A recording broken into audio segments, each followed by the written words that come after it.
And now let's see if we can change the view. Okay, so we're going to pick up right after the story of Cain.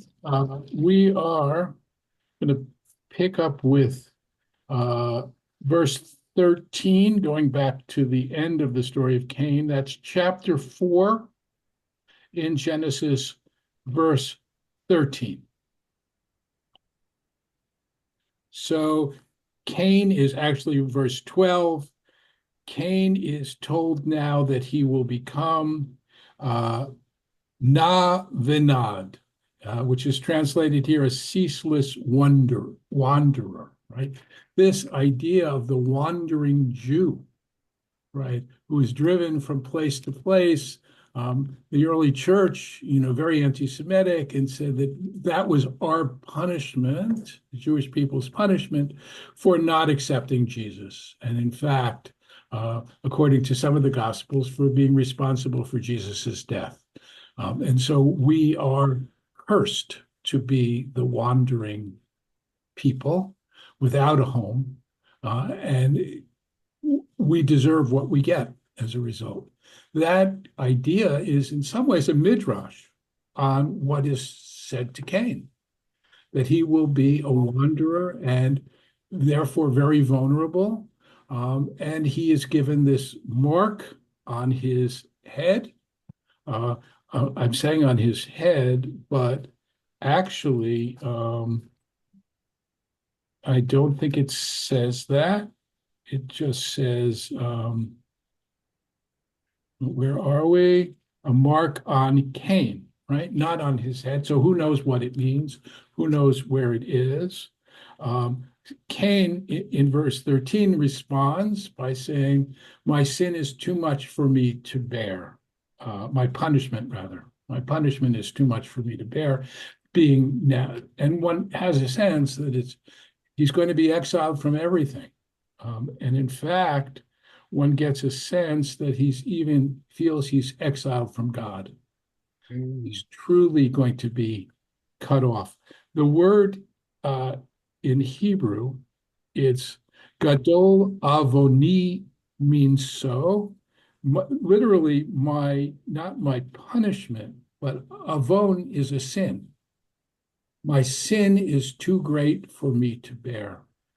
And from this comes the idea that Cain is the first to repent. Acknowledging, having become aware of what he did, he is thus acknowledging that sin and saying, almost in a sense of shame, it's just too much for me. What I did is just too much for me. And you banished me in verse 14, you banished me today from the literally the face of the ground, and you have hid your face from me, right? Or before you, I have to hide, something like that. Translation here is, I must avoid your presence. And this sense that God, Hester Panim, God's face being hidden, becomes a very important phrase later on in the Bible.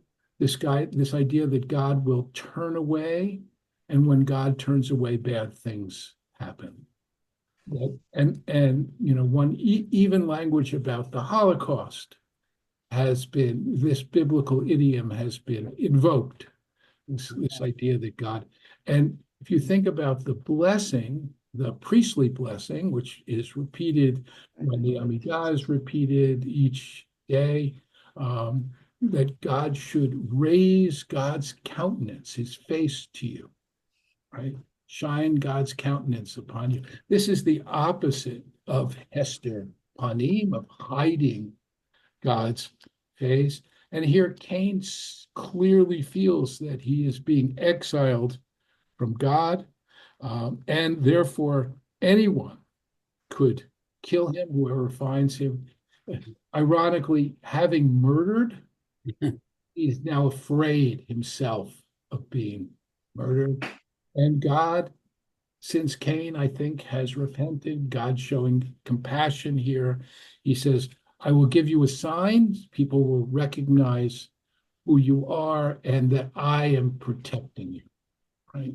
This is, of course, exactly the opposite of that story, The Scarlet Letter, where I think Hawthorne's story, where she gets a scarlet A on her forehead to indicate that she is an adulteress, that this is a sign of her disgrace. Here it is a sign of divine protection. Um, and therefore, Cain leaves the presence of God in verse 16, and Vayeshev ve'eretz non. He dwells and settles in the land of Nod, which is interesting, right? Because he was supposed to be Nod Vinod. He was supposed to be wanderer, but he does settle down in the place which means wandering. It's an odd, it's almost like, it's a trick. He's supposed to be wandering, so he's going to go to a place called wandering, but there he is going to settle down. And now we get to page 28, chapter 17, and he knows his wife, and we talked about those issues, and conceives and bears a son who is known as Hanoch or Enoch, and he founds a city and named it after his son, right? So Cain becomes the first urban dweller. And he starts it, and now we get the line of Cain. We're going to get a genealogy, which is going to lead us to a little bit of a story. So genealogies are used throughout the book of Genesis. Generally, we'll see it much more shortly when we talk about the genealogy coming up to Noah, right? But they seem to have a strategic place, perhaps ending a chapter.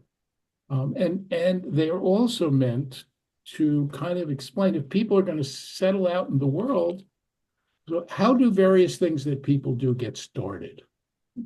And we're going to see in this genealogy various people who start different things, right? As the world is populated.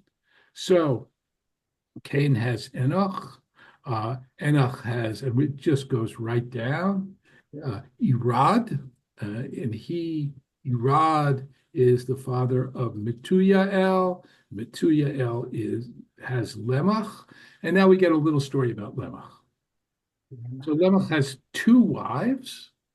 One is Ada and the other is Zillah, right? So first of all, this is the first time we have polygamy in the Bible, and we will see it elsewhere as well, but it does not seem to have been the norm. We don't see very much of it. It's also striking that we're going to get the names of these wives. Remember, I just said a couple of minutes ago that generally women are not mentioned by name. They seem to be significant. She, Ada, now we have two wives, so we're going to get two different wives. Ada is the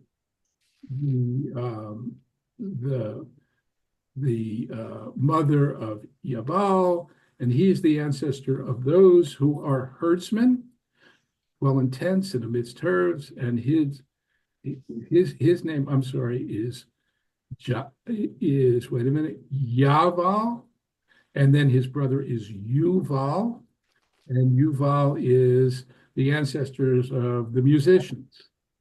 And then Zillah has Tubal Cain, who forges implements of gold, copper, and iron. And he has a sister named Naamah.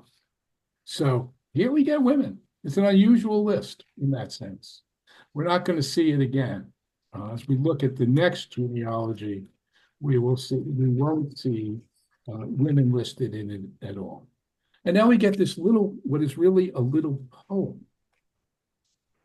And Lemach says to his wives, Ada and Sila, this is what he says. Lemach says to his wives, colon, and if you have the Eitz Chaim Humash and maybe others, you'll see that this is written in a different way.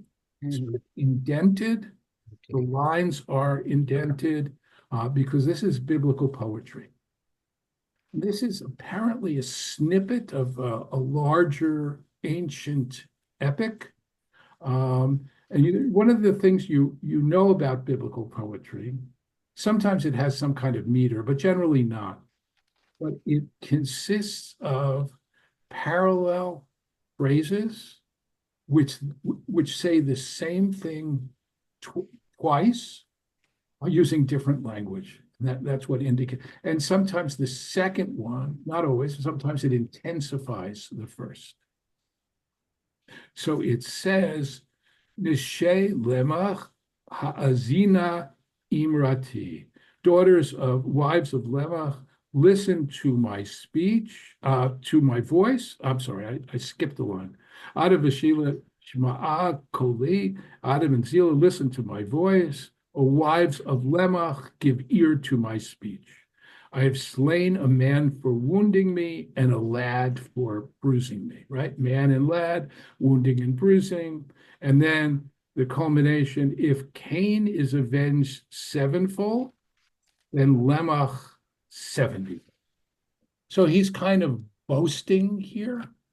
And what he's saying is, I did what I did, and I don't seem to need God's protection. Not only that, but if God is going to avenge sevenfold, whatever that means, and sevenfold might just be, very, very much, doesn't necessarily mean 7 times or 7 generations. At any rate, here Lemach is bragging 49, right? 49 times, very kind of grandiose statement. And what's interesting, and I just came across this in a commentary, and I never noticed it before. When does this story happen? It happens after the story of Tubal Cain, which was verse 22.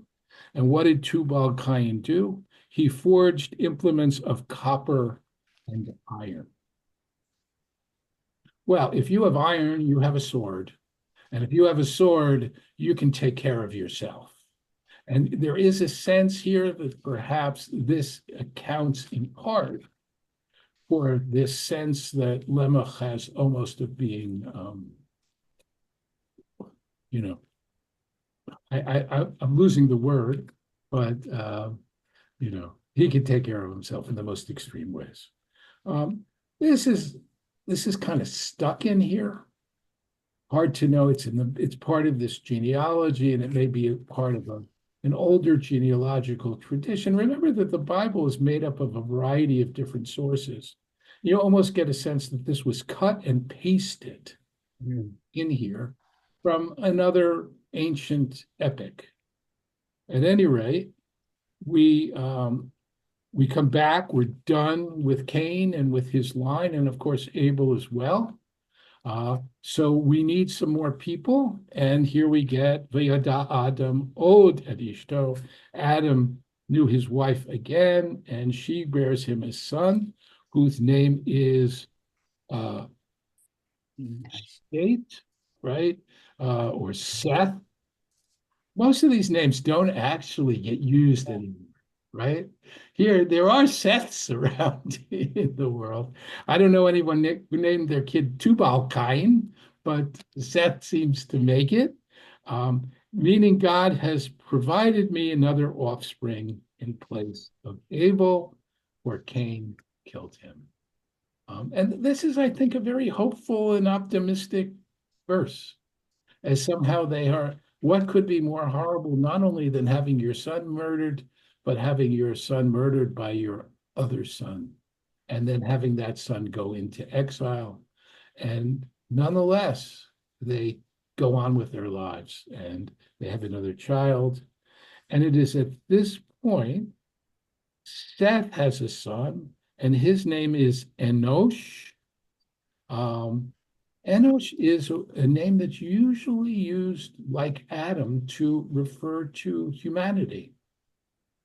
Ma Adam ki tida'ehu. What is, this line from, usually it's part of the Yizkor service, right? What is man, Adam, that you take note of him? Ben Enosh, the son of Enosh, parallel to Adam, that you're concerned with him. And at this point, we get something, Enosh, and then that was when human beings began to call or invoke Adonai by name. So here we get this sense of not the narrator using Yud Hey Vav Hey or Yud Hey Vav Hey Elohim, right? But human beings now. This is where it starts. And this sense, one could read this as the beginning of monotheism in some ways, this acknowledgement of God in a very direct and very real way. All right, we're going to go on now with the genealogy of Adam. And this genealogy is ultimately going to lead us to Noach, but after there'll be a brief interlude there too. So I want to focus, actually, let me stop and see if there are any questions, and then we'll go on. Any questions? Yes, Saul, and then Sandy. According to the Hertz commentary, which you probably got from somebody else, with I guess it was Lemech. Yeah. It says he committed an act of involuntary homicide, maybe with one of these tools that he Yeah, was using. okay. I Maybe. don't know. But then Well, he's boasting about it. it doesn't sound like he's boasting about it. I mean, he is boasting about it, but it doesn't.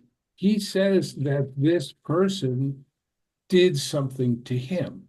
Oh, So I don't know that it's involuntary. I don't quite follow where Hertz is coming from, right? Because he says, Ish haragti, I killed someone. Why? There's a reason, because he wounded me. So Hertz knows that, so he's getting at something else, but I don't know what it is. Okay, Sandy. So, Rabbi, you said that God showed compassion toward Cain. I'm sorry? God shows compassion towards You, Cain. Yeah. you said that, yeah, but what does God forgive Cain in any sense that we think of forgiveness now? Well, I think he's forgiven in the sense that God is giving Cain God's protection. I think that's the sign of forgiveness. And the other thing you could say is Cain gets his life. Remember that in the biblical narrative in general, there is this sense that the only way of avenging a murderer is by taking their life. Cain does not get that punishment.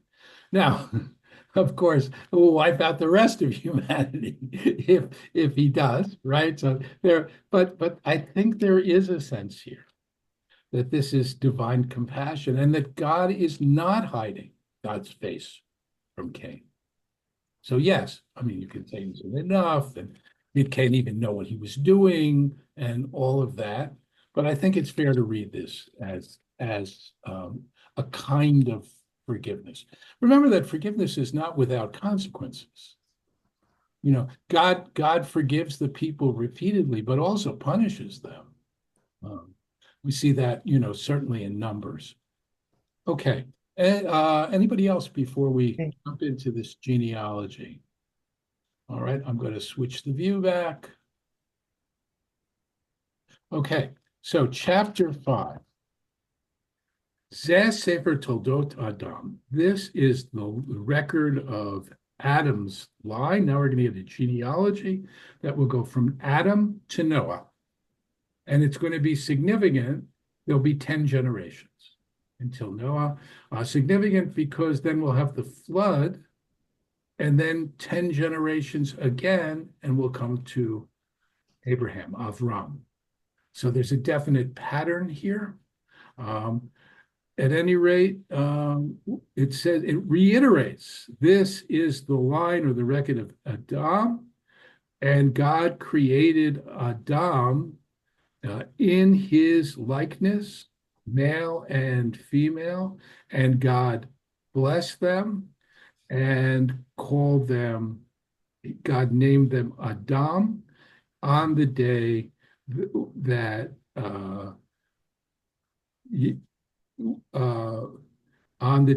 God created.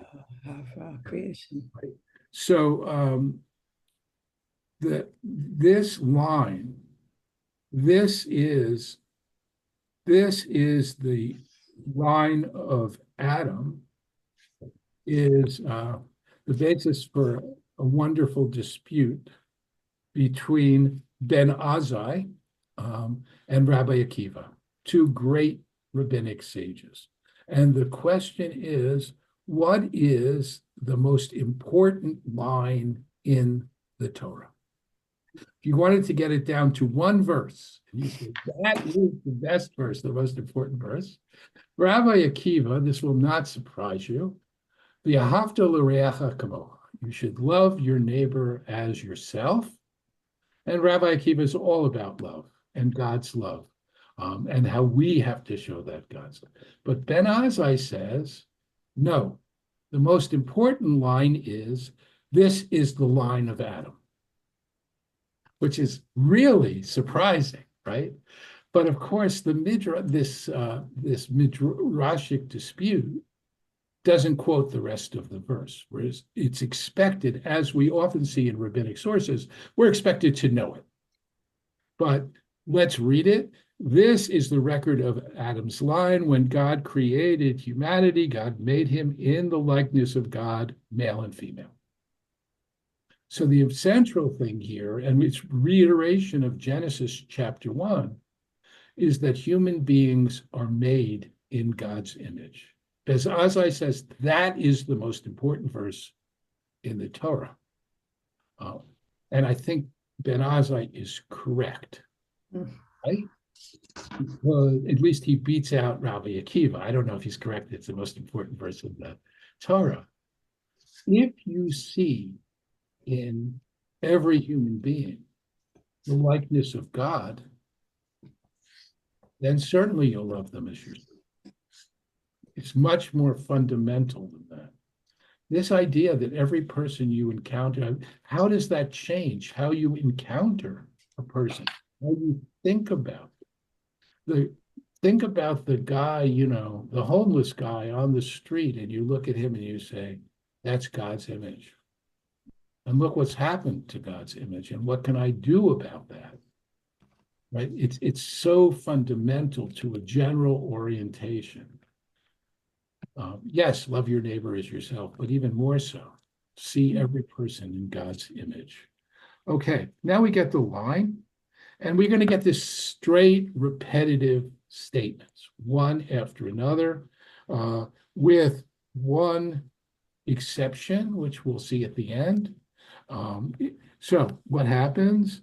We're told how long someone lived, when they had a child, how long the rest, and what their total, how long they lived until they had a child, and then what their total lifespan is. So Adam lived for 800 years and begot sons and daughters. And we could add up and then his total lifespan is 930 years. And then we're going to get Seth. He lives 105 years and is the father of Enosh.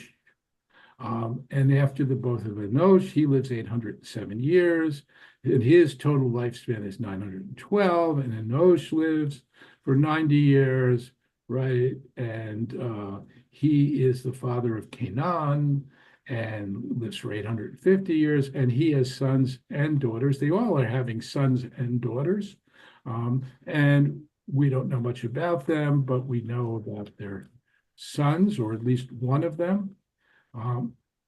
And Canaan lived for 70 years, and Canaan was the father of Mahalalel, and he lived for 840 years, and Canaan's lifespan was 910, and Mahalalel lived 65 years, and he had Yared, and after that he lived 830 years, and then we get to Enoch. So when Yared is 162 years, he becomes the father of Hanoch. And after that, he lives for 800 years and has sons and daughters till he's 912. And now, when Enoch was 65 years old, he becomes the father of Methuselah. And all of a sudden, the pattern is now broken. So-and-so lived for so long, had a child, and then lived for so much more, the next person, et cetera, et cetera. And then suddenly, about Enoch or Hanoch in Hebrew, Vayithalech Hanoch et Elohim. And he walked with God for 300 years. What does that mean? What does it mean? Nobody else has talked about like this. What does it mean? I have no idea. Except that it suggests some kind of relationship with God. God, remember, we know one thing about God, that one of the only descriptions was that he walked in the garden, right? And then they heard him, and who told you were naked, and all that. So here he is walking with God, this sense of closeness, perhaps. Who is he? We don't know, but he's later Jewish literature. There are two books of the Apocrypha, which are about Enoch or Hanoch, speculating on who he was. These are mystical books, by and large. They come from probably the time of the Second Temple. The Apocrypha are works that did not make it into the Bible. When the books of the Bible are chosen, some get left out, right? They only have a limited amount of space or something, or they're not considered as sacred. Some of them were very controversial. The Song of Songs was almost left out, but Rabbi Akiva, who's all about love, champions it, and it stays in, for example. The books about Hanukkah do get left out. They're in the Apocrypha. The only way we know them is because the Catholics kept them in their Bible. And if you want to read the Apocrypha, either you got to get want to read about the Maccabees, you either have to get the Apocrypha or get yourself a Christian Bible, and there you'll find the stories of the Maccabees. So Enoch, two books, they're in the Apocrypha. It's a kind of mystical book. Enoch goes to the heavens. There's 7 heavens in this book, and he sees them and what's in them, the secrets of heaven. He's also accredited with the creation of mathematics and astronomy in these works.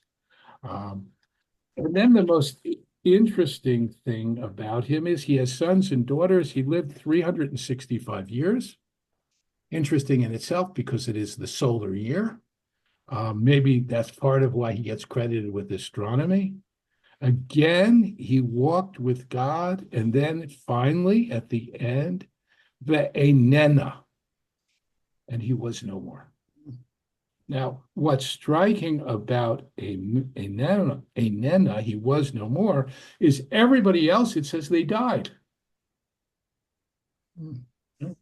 Doesn't say he died. He said he was no more.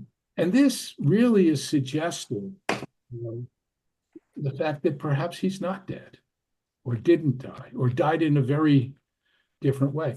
The term enena, this term for someone, is used in the Joseph story when Joseph's brothers are presenting themselves before Joseph. Joseph is, you remember, the viceroy of Egypt, has control of all the food supplies. They come because of the famine. They don't recognize him. He asked them about their families. And he said, our father had 12 sons, and one of them, Enena, is not. Turns out the one who is not is the one who they are standing in front of. It's an irony, right? But Joseph is still alive. Right? We have the story of the prophet Elijah, who it doesn't refer to him as Enena, but at the end of his life, he turns over the reins, literally his mantle, to his disciple Elisha. To talk about passing the mantle on, that's where that expression comes from. And then a chariot comes down from heaven and he jumps on and off he goes. And so we have many stories about Elijah coming back to earth, people running into Elijah, all kinds of things. And this little statement that he, enena, all right, that he is no longer on earth. What does it mean? Very suggestive. And that's perhaps why we get two mystical books about him. He is also the seventh generation, and 7 is a significant number. Anyway, we then get Lemach, and he gave birth to I'm sorry, let me go back. Yes. Hanoch was 65 years. God took him. And then we get Methuselah, who lives for 187 years and is the father of Lemach. And afterwards, 782 years. So he lives for a total of 969 years. And if you look at all of the genealogies, he is the longest lived, as old as Methuselah, right? You know that expression, perhaps. Then his Lemach had a son, and his name, and here we go, he gets introduced now to the story, is Noah. And he said, in explaining the name, this one, ze nachamenu me asenu me itzbon yadenu. This one will provide us with relief from the work, from our work, the work of our hands, the very soil that God has placed under a curse. And the use of the word etzbon here, right? The pain of our labor is, of course, exactly the same word that was used when God cursed Adam and God cursed Eve. So how is he going to do that exactly? Well, a couple of things. If you look at the genealogies, it seems like he is the first person to die after the death of Adam. At least I've never added it up, but that's one thing I read. But the other thing is, there is a tradition that he is the inventor of the plow, right? So that curse that you're going to, scrounge the soil and there'll be thorns and thistles. Well, if you got a plow, that's not so much problem. You can plow that land right through thorns and thistles are no longer a problem. And so perhaps there's a hint of that here in the name. And Noach is going to live 500 years, and he has three sons, Shem, Ham, and Japheth. And of course, from Shem come the Shemites or the Semites. Okay, so we're going to get to a very weird story in a minute, but first, let's once again open it for questions. Francesca. So I know we've talked about a lot of the stories being allegorical. Yeah. And we know that people will supposedly in the Bible living 900 something or other years. It's not really possible. So what I was wondering about, could this be referring to his descendants? Could it be referring to what? Their descendants, when they talk about these hundreds of years that people live. I don't think so, because we're getting this child was born and then they lived this and then the next one. So it doesn't seem that way. I think the Bible, and we're going to see actually the end of this longevity and a reason for it in a minute. But there are lots of ancient stories about how people a long, long time ago lived for a huge number of years. That will change very soon. There's an interesting, this has nothing to do with it except the language. There's an interesting rabbinic statement, which is nitkatnu hadorot, which literally means the generations are getting smaller. Now, in the rabbinic language, what this means is that the great sages are behind us, and each subsequent generation of sages has a smaller stature than the ones before them. They're less wise, perhaps, they're less great. And that's why, for the rabbis, looking back, the precedents, the earlier precedents are important, although later statements taking into account the earlier statements, perhaps they're not as great.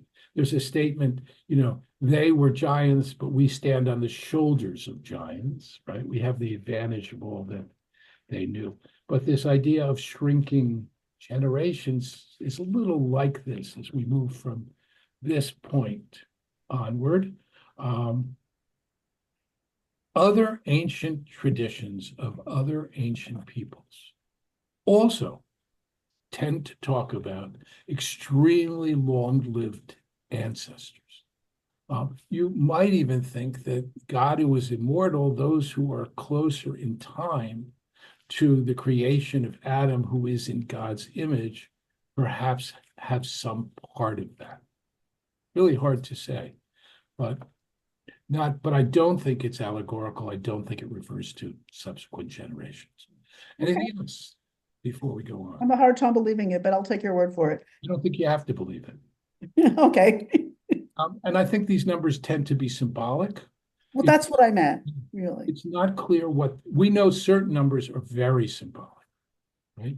We know the number 10, the number 12, the number 7, the number 40.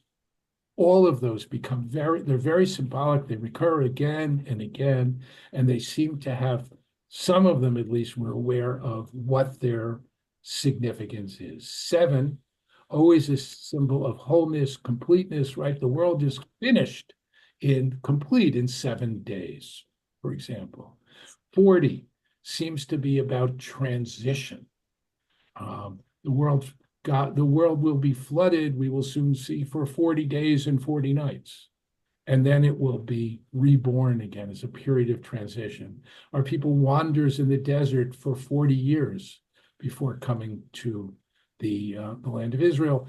Moses is on the mountain for 40 days in order to bring Torah down, and so on. So these numbers in general, and sometimes multiple of numbers are important. 400 years, for example, the Israelites are in Egypt. Also 18, we see 18 with all kinds of things. Well, 18 is significant in another way. It's not significant biblically. 18 becomes important because if you write it in gematria using the numerical value of each letter, it's Chai, Hey, Chet, Yud, and Chai, of course, is the Hebrew word for life. So 18 is synonymous with life through numerology, but the Bible doesn't treat it that way. So it may be that there is significance to these years. You know, I mentioned, for example, 365, which is the length of the solar year. It may be that if you multiply numbers, you get some of these numbers, but it's very hard to say what they are. And I do think that the overall pattern is that they lived a really long time, and we're about to see the end of it. So we are going to come now to a very, I would say, weird story. Hold on. I was teaching my grandson this story because we're studying the book of Genesis together. And he was blown away by it. He said, I had no idea there were stories like this in the Bible. He loves fantasy literature, and this certainly is in his wheelhouse. Okay, so when mankind began to increase on earth and they had daughters, the divine beings saw how beautiful the daughters of men were, and they took wives from among those who pleased them. Whoa. Yeah. So who are these divine beings, right? Not really clear. We know about the angels, right? And the seraphim, this heavenly court that God has. Is this part of that court? Are these the malachim, the angels? It's really unclear, but they are divine, perhaps in the sense of being immortal. You know, when God creates the heaven and the earth and humanity, it's clear there are already other beings in the world, right? Let us make man in our image. And they take these women as wives, at which point God says, my breath shall not abide in man forever, since he is also flesh. My breath, remember that God creates human beings with breath. He forms Adam out of the dust and then blows God's breath in, and he says, now my breath will not remain in human beings, that life-sustaining breath. And so, and therefore, God decides, let the days be allowed to him be 120 years. So here we have the end of all that, all those long genealogies, and this comes here to suggest, in a sense, why. The fear here seems to be that being the descendant of one of those people, you know, that match, that you too could become immortal, and God does not want that. And God says, okay, we're going to limit it to 120 years. And then we go on to say it was then and later too that the Nephilim appeared on earth. Now, the word Nephilim, it's not translated here. We don't really know what it means exactly, but the root seems to be nafal, that which is fallen. So you know that idea of fallen angels, and Satan is a fallen angel, and all those are not Jewish traditions, but perhaps this is those who have fallen from their divine status because they are the offspring of a human being and one of these divine beings. And they appear on earth though they only will be able to live for 120. Now, the Nephilim do appear later. They appear in when Moses sends out scouts to check out the land of Israel before they go in. It's a disastrous mission, which will end in their being in the wilderness for another 40 years. But they say that there are giants in that land, Nephilim, right? So at any rate, they were, now it says, the Hebrew is cohabit, but English rather, yavo, they entered the women. This is not knowing. It's not ladat, and Adam knew his wife. Here it is they came into, it's much more carnal than that idea of knowing. And the and why do they, what attracts them? If you go back a bit, you'll see how beautiful were the daughters of man, and that's why they wanted him. Kitovot, for they are beautiful. The same language is used when Eve saw how beautiful the fruit was. There's a sense of lust here. She lusts after the apple. She's entranced by it, right? And here too, they seem to be just enamored and go. There's a very heavy kind of sexualization here, unlike Adam knowing his wife, which seems to be much more of a deep coming together of knowledge. So at any rate, these Nephilim become the heroes of old, Anshe Shem, the men of renown. Okay. And now we get the lead in to the flood. And God sees, Ki Rabbah Ra'ah Ha'adam. How great was man's evil, wickedness, and how Kol Yetzer Machshavot Libo, all of the creations of his thoughts were only evil all day long. Human beings have become completely and utterly despicable. It does not say what they did, and the Midrash goes to town, listing all the horrible, terrible things that human beings can do, and indicating that every one of them did all of these horrible, horrible things. And then we get this really remarkable verb, V'yinachem Adonai. God regrets God creating human being, right? And V'yitatsev et libo. Yitatsev is like itzavon. It's like pain. It's like the pain of childbirth, the pain of trying to wrest food out of the earth. And God's heart is pain. I don't think saddened, which is the translation here, is nearly intense enough. Okay, so a couple of things about this verse.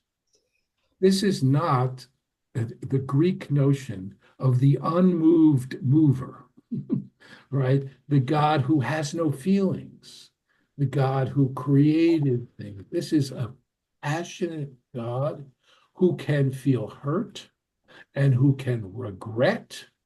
And the notion of regret, of course, suggests that God did not know this would happen. What does it mean to say God is an all-knowing God who regrets? The answer to that, at least in classical terms, is that human beings have been given free will. And God doesn't know what they will do. God will test Abraham later on. What does it mean to have a test if you know the outcome of the test, right? there is a sense in which people make choices and they are not foreseen. And here God made a choice to create human beings, and those human beings are horrific. Even though God looked at creation after the creation of humanity, each day was tov, each day was good. Finally, human beings are created at the end of the sixth day, and God says, tov ma'od, extremely good. And here, exactly the opposite has turned out. And God now decides, emche, I will erase or wipe out all the human beings I've created, man, beast, creeping things, bird of the sky. Why? Because I regret I made them. But Noah found favor with God. All right, so that all of them, God regrets everything. Now, you might well ask, and particularly if you're a member of PETA, you might well ask, what about the animals? What did they do? Right?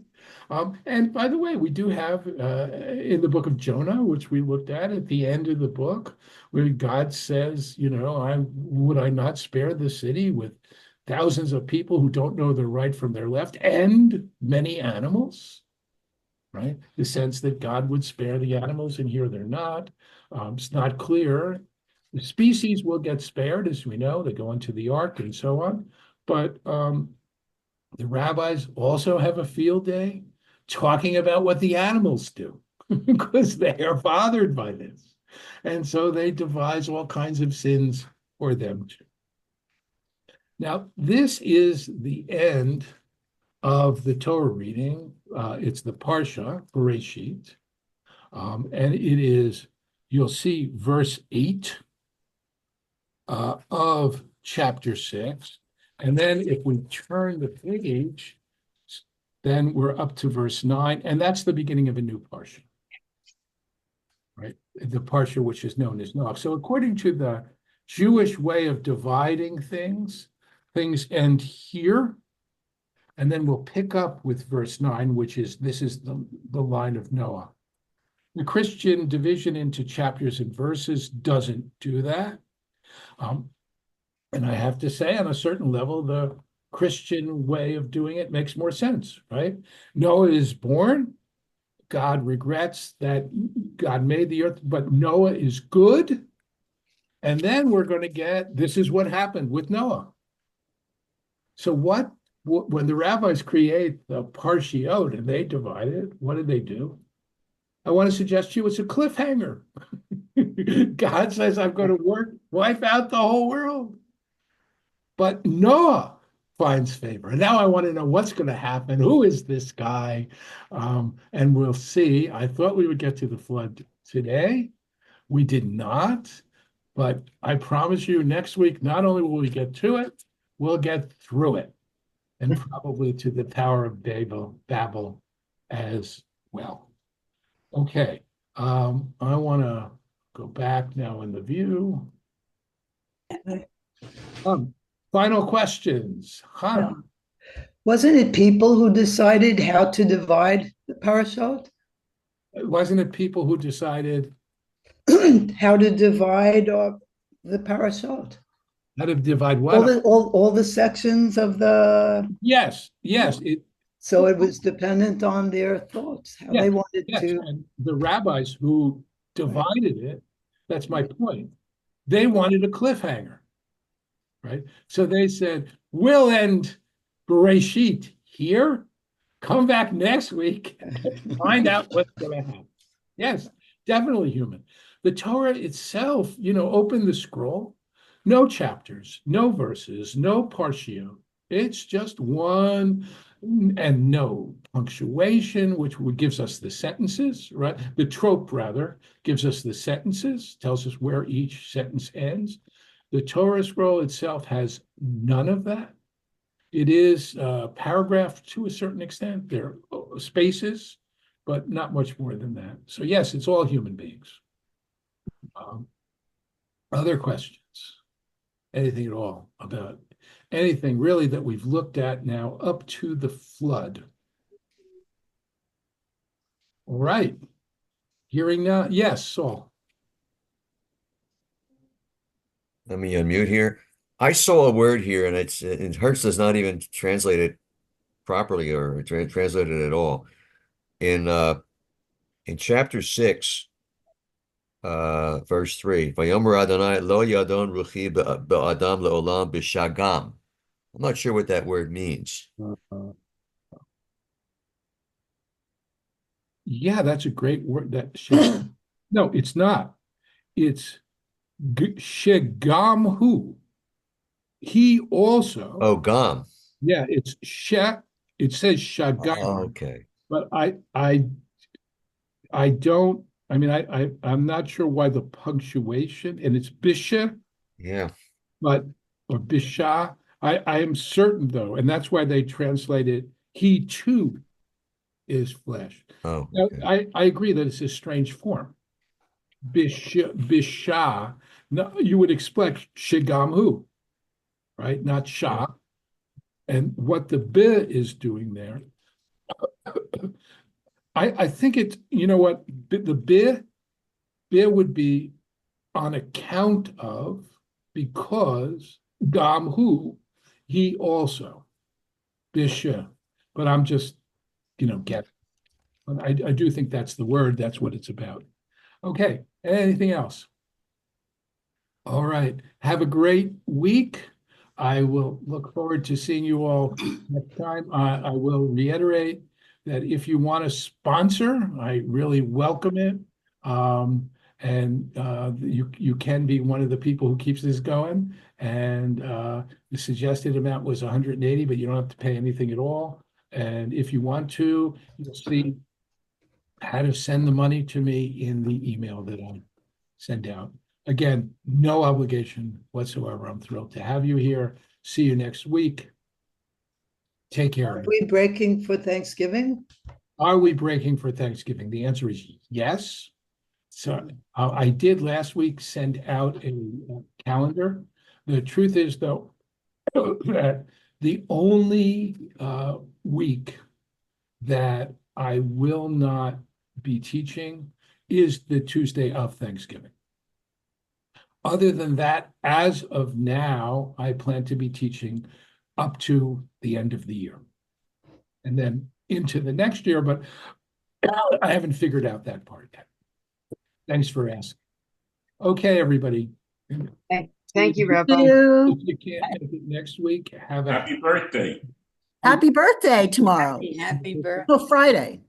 Thank you. Oh, The other thing I want to say is I'm thrilled to have you all here, but I am really thrilled. In addition, the last time I looked at people who viewed the recordings, 28 people. Wow. That gives me a great deal of pleasure to know that the word is out.